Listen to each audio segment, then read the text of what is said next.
What's up, y'all? Good morning. My week is officially starting. I'm on call today, so send me all the positive vibes. All right, let's get right to something. Let's talk about something good before we jump into. I'm gonna have some etiquette. I'm gonna give y'all good, bad, good. Start out with something good, then give y'all the bad, and then sandwich it with something good again. Right? Be the fucking reason your last name means something one day. That's one. But you also want to walk into a room like God sent you there. Check, please. Sometimes what didn't work out for you really worked out. It's like, thank you for rejecting me. Thank you for blocking me. Thank you for saying no. Anyway, how you doing? I know I'm a little bit late, but how was your Thanksgiving holiday?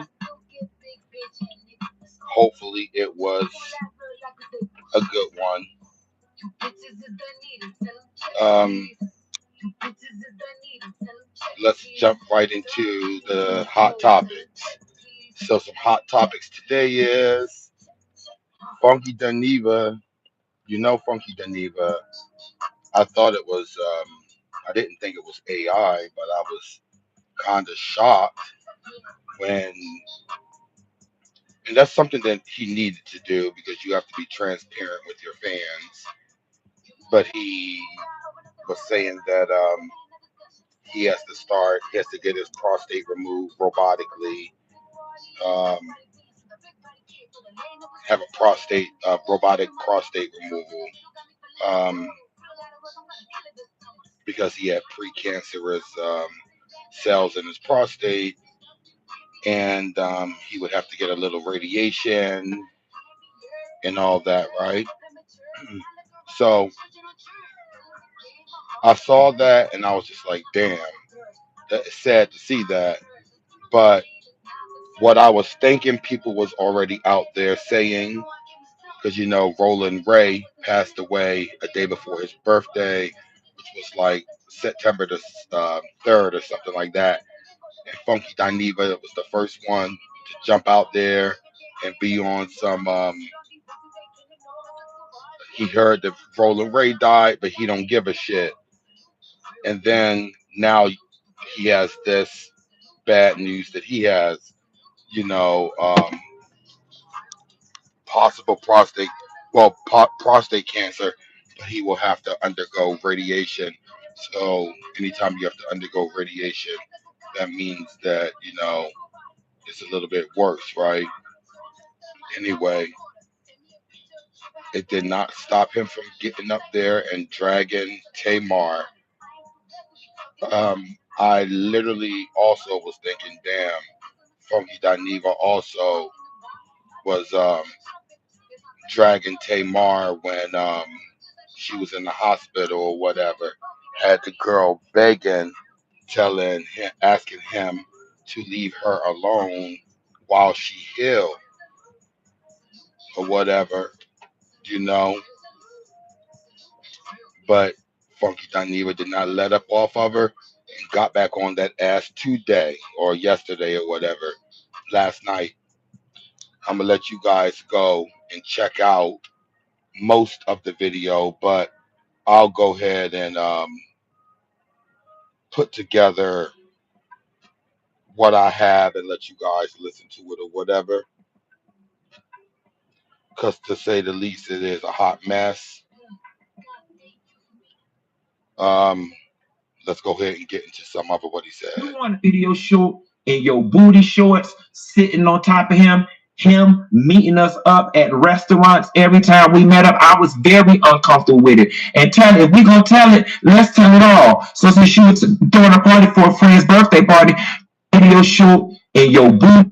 You want to be like this? Let's be like this.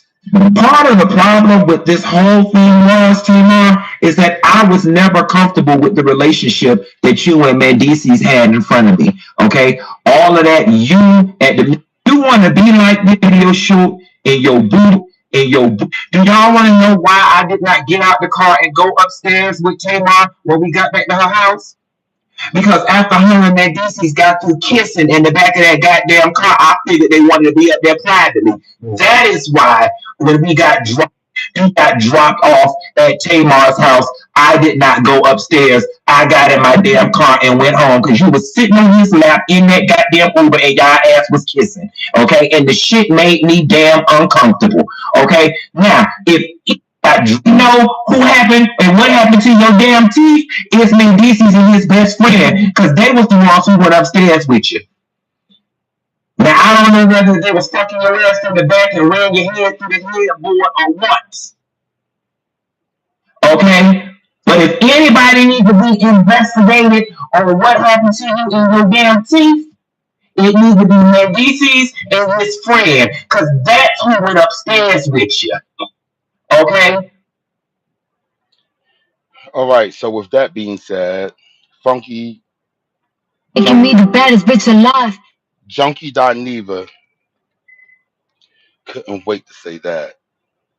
You little aura, I don't know, I'm just a vibe.